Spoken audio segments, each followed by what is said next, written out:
Ujjain Mao passenger from Ujjain via Fatehabad Indore to Mao with is scheduled to arrive चाय चाय चाय चाय चाय चाय The inconvenience caused is deeply regretted. 7:30 बज रहे थे।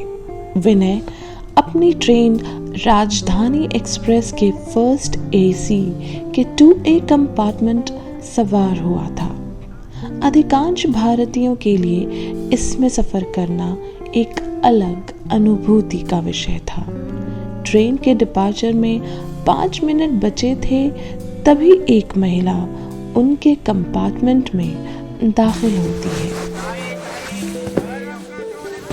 उसने अपने दुपट्टे से अपना सर ढक रखा है और गले में हिजाब की तरह लपेटा हुआ है, जिससे उसका चेहरा एक तरफ से देखा जा सकता है। उसके बाएं कांधे पर भी एक छोटी बच्ची, जिसकी उम्र 2-3 साल है, उसी कांधे पे सोई हुई है।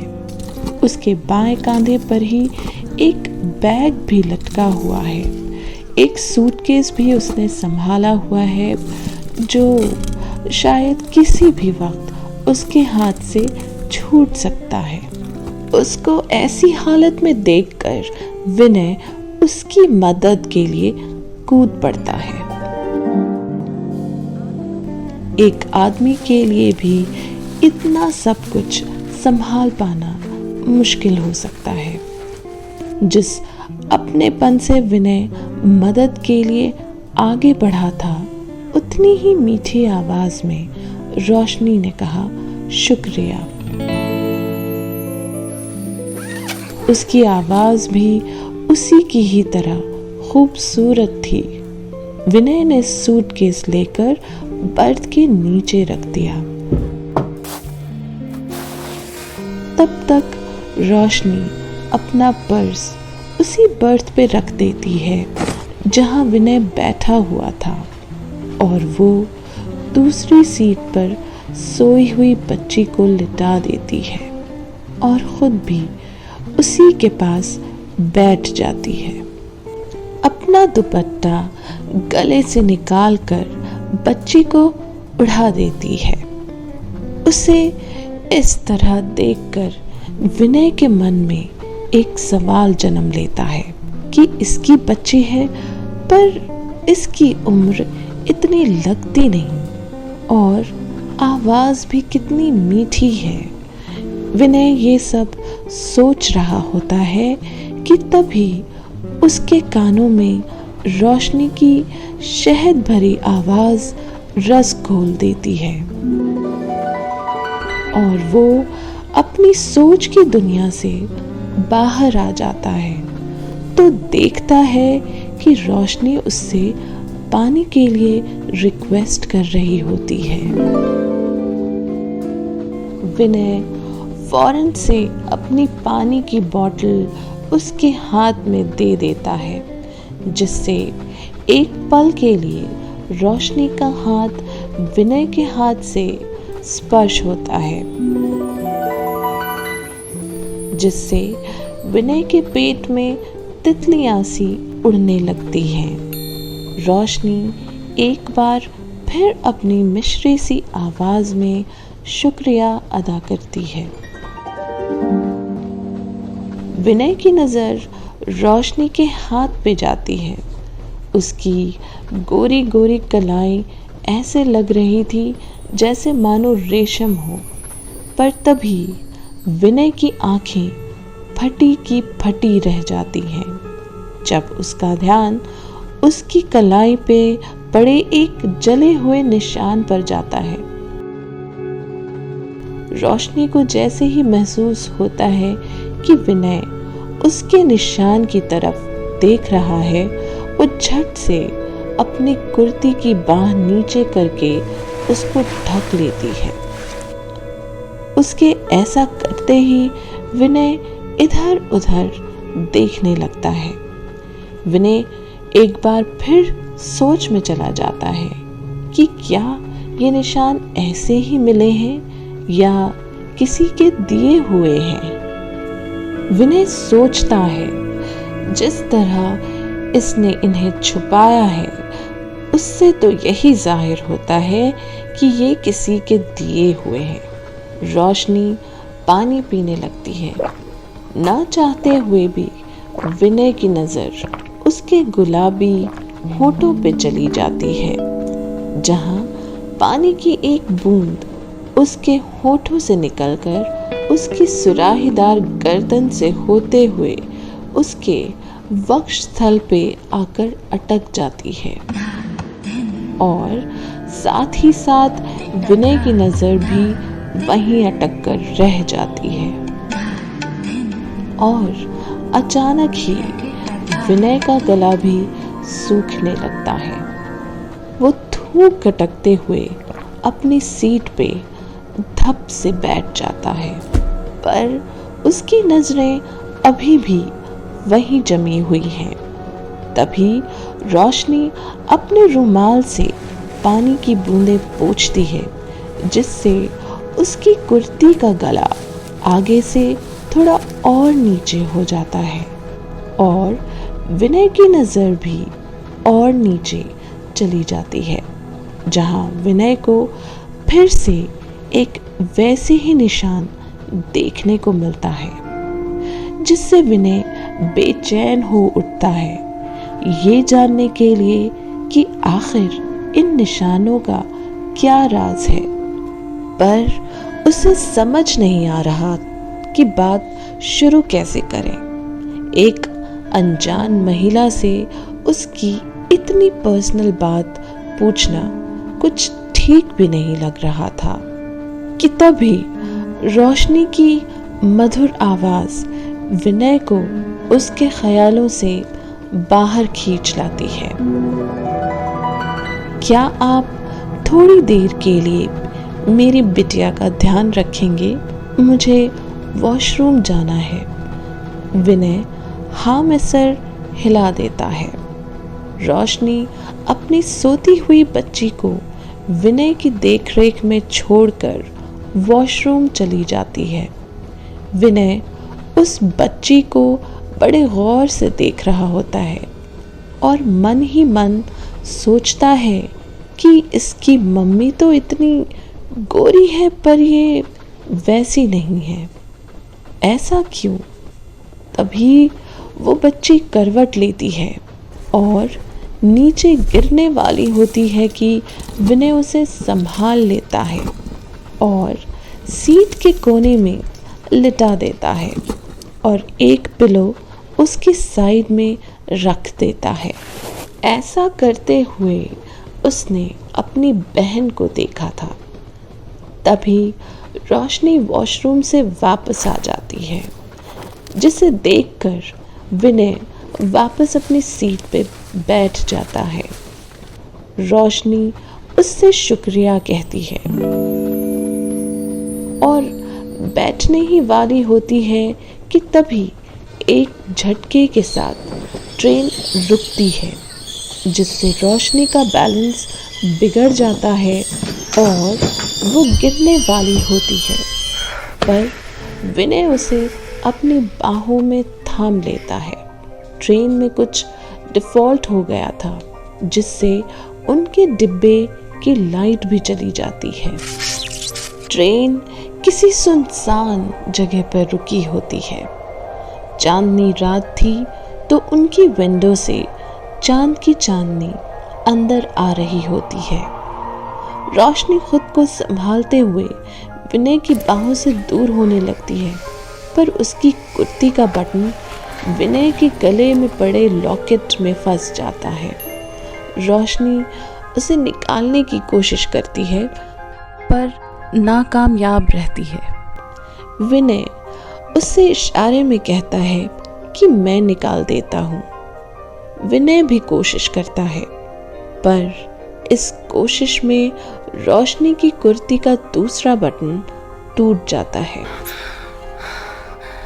जिससे उसके वक्ष साफ साफ दिखने लगते हैं, जो चांद की चांदनी में और भी ज्यादा खूबसूरत लग रहे होते हैं।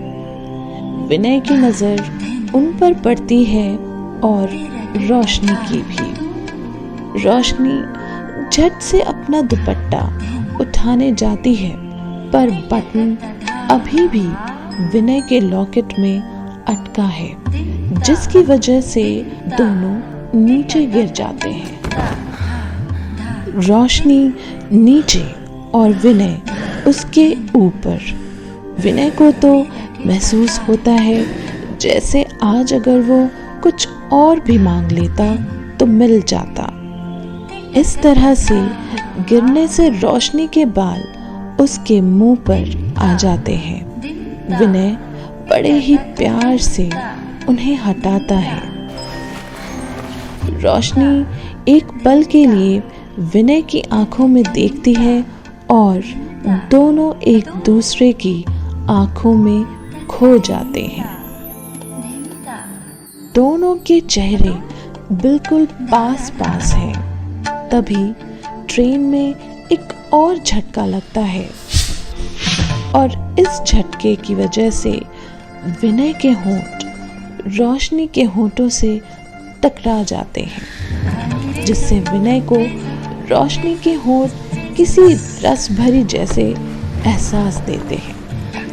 विनय को लगता है कि कहीं रोशनी उसे गलत न समझ ले, पर उसका मन उसकी नहीं सुनता और वो रोशनी के अधरों के रस को अपने लबों से चूमने लगता है। विनय के ऐसा करने से रोशनी के जिस्म में सनसनाहट सी दौड़ जाती है, पर वो विनय को एक झटके के साथ खुद से अलग कर देती है और अनायास ही विनय का हाथ रोशनी के उस जले हुए हिस्से पे लग जाता है, जिससे रोशनी के मुंह से दर्द भरी आह निकल जाती है, जिसे सुनते ही विनय अपने होश में वापस आ जाता है और एक झटके के साथ उठ जाता है, जिससे उसका लॉकेट भी टूट जाता है। रोशनी अपनी सीट पे बैठ जाती है।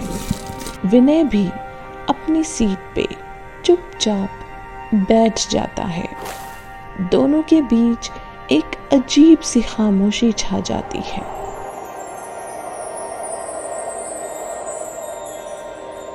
रोशनी विंडो के बाहर देख रही है और उसकी आंखों से आंसू गिरने लगते हैं। तभी ट्रेन भी स्टार्ट हो जाती है और लाइट भी आ जाती है।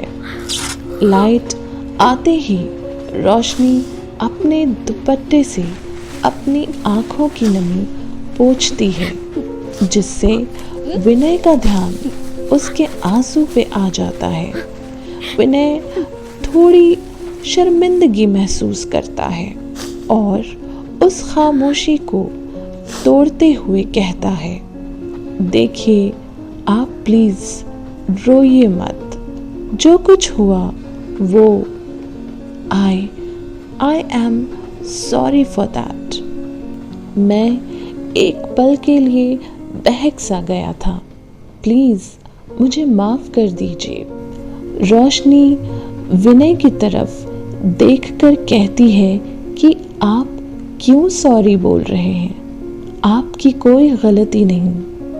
अकेली औरत और कटी पतंग पर हर कोई अपना हक समझता है और उसे लूट लेना चाहता है। ये कहकर वो रोने लगती है। विनय से रहा नहीं जाता और वो अपनी सीट से उठकर रोशनी के पास आकर बैठ जाता है, जिससे रोशनी थोड़ा डर के पीछे हट जाती है। विनय कहता है, प्लीज डरिए मत, मैं सच में बहुत शर्मिंदा हूँ। जो कुछ हुआ उसके लिए तहे दिल से माफ़ी चाहता हूँ। पता नहीं मुझे हक है या नहीं, पर फिर भी मैं आपके जिस्म पे पड़े निशानों की कहानी जानना चाहता हूँ। अगर आपने मुझे माफ़ कर दिया है तो प्लीज़ मुझे बताइए। और हर कोई कटी पतंग को लूटना नहीं चाहता, कुछ लोग उसे दोबारा से आसमान छूने का मौका भी देना चाहते हैं। ये सुनकर रोशनी रो पड़ती है।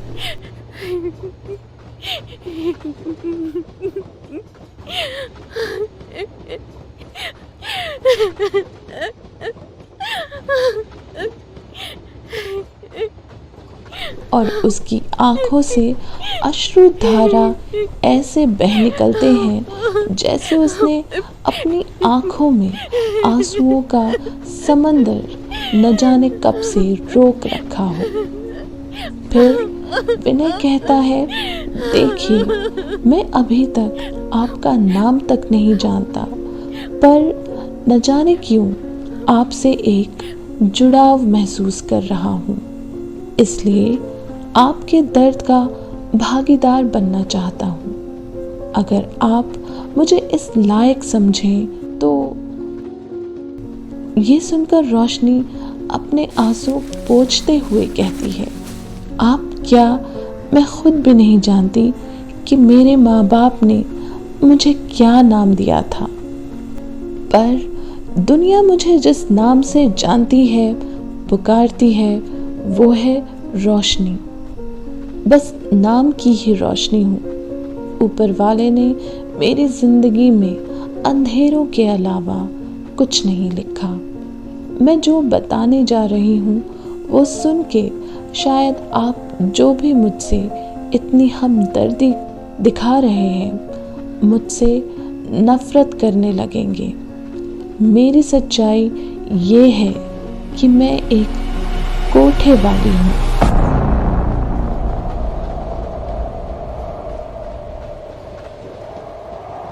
ये सुनकर विनय शॉक्ड हो जाता है। उसके चेहरे के भाव बदल जाते हैं, जिसे रोशनी महसूस कर लेती है और एक झूठी मुस्कान के साथ कहती है, देखा, मैंने सही कहा था ना। ये सुनकर विनय एक हाथ से उसका हाथ पकड़ता है और कहता है, जिस तरह हाथ की सारी उंगलियां बराबर नहीं होती, उसी तरह हर इंसान एक जैसे नहीं होते। और आपकी जो भी सच्चाई है वो मुझे आपसे नफरत करने नहीं दे सकती। रोशनी रोने लगती है। विनय कहता है, आप अपने दिल की सारी बात मुझे बताइए जो मैं दिल से सुनना चाहता हूँ। रोशनी कहती है, मैं जब होश संभाला तब से खुद को इस गंदगी में पाया जहाँ औरत के जिस्म को बेचा, खरीदा और नोचा जाता है। कई बार भागने की कोशिश की और हर बार जिस्म के नोचने वालों की गिनती बढ़ जाती थी। फिर एक दिन मेरी जिंदगी में आशीष आया। वो अपने किसी दोस्त के साथ हमारे कोठे पे आया करता था। पता नहीं क्यों और कैसे मैं उससे पसंद करने लगी और वो भी बस मुझसे ही मिलता था। उससे मिलके लगा जैसे मेरी जिंदगी में भी खुशियाँ आने वाली हैं। उसके साथ मैं अपने आने वाली जिंदगी के सपने बुनने लगी थी। फिर मेरी जिंदगी में वो दिन आया जिसका इंतज़ार हर औरत बड़ी बेसब्री से करती है, पर हम जैसी औरतों के लिए वो किसी बद्दुआ से कम नहीं। मैं माँ बनने वाली थी। मैं जानती थी कि ये आशीष का बच्चा है। मैंने उसे बताया तो उसने मुझे शादी करने को कहा।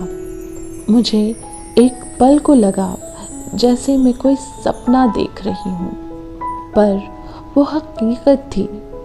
मुझे लगा वो मुझे उस दलदल से निकाल कर इज्जत भरी दुनिया में ले जाएगा।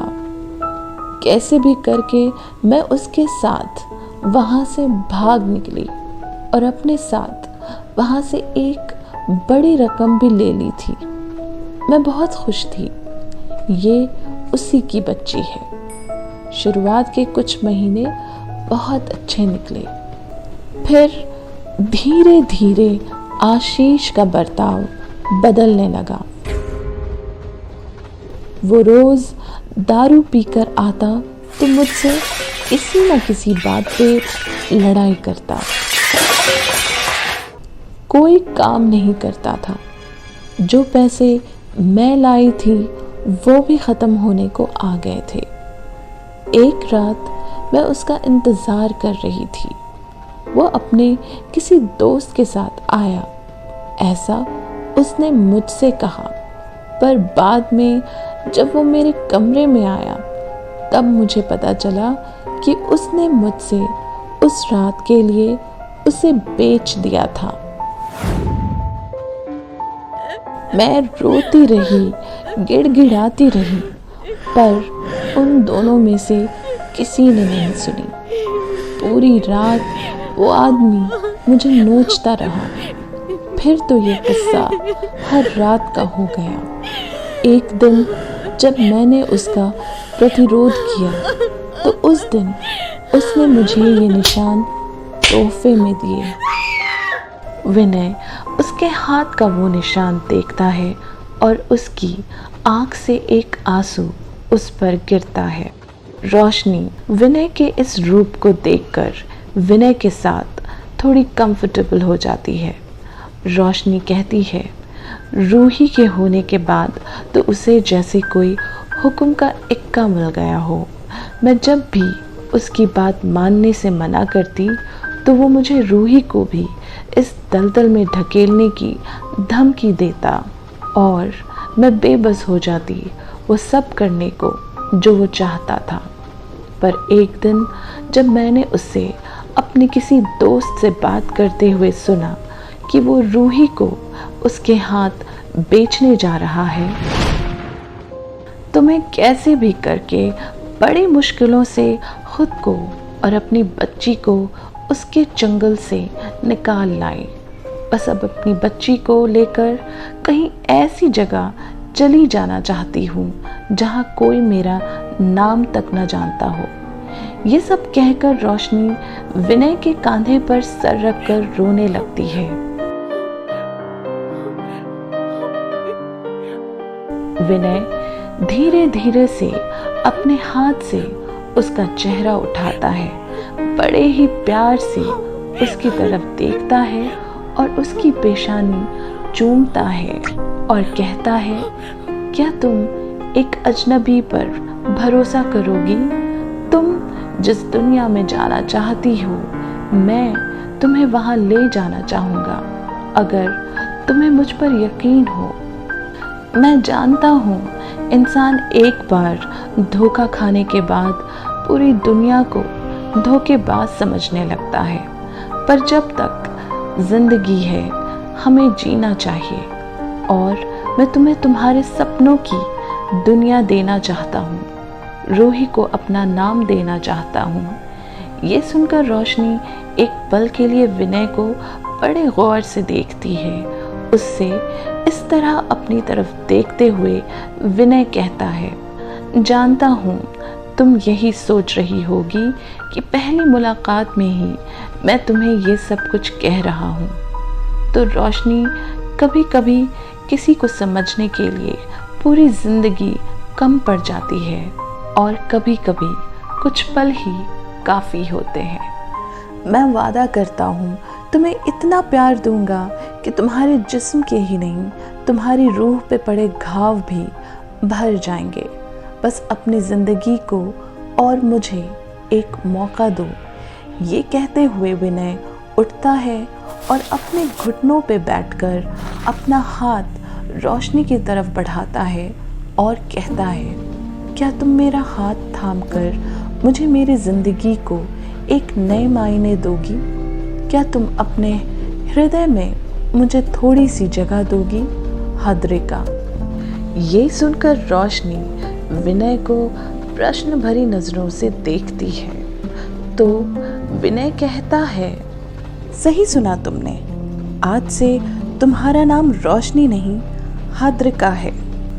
क्या जिंदगी भर के लिए मेरा साथ दोगी हाद्रिका?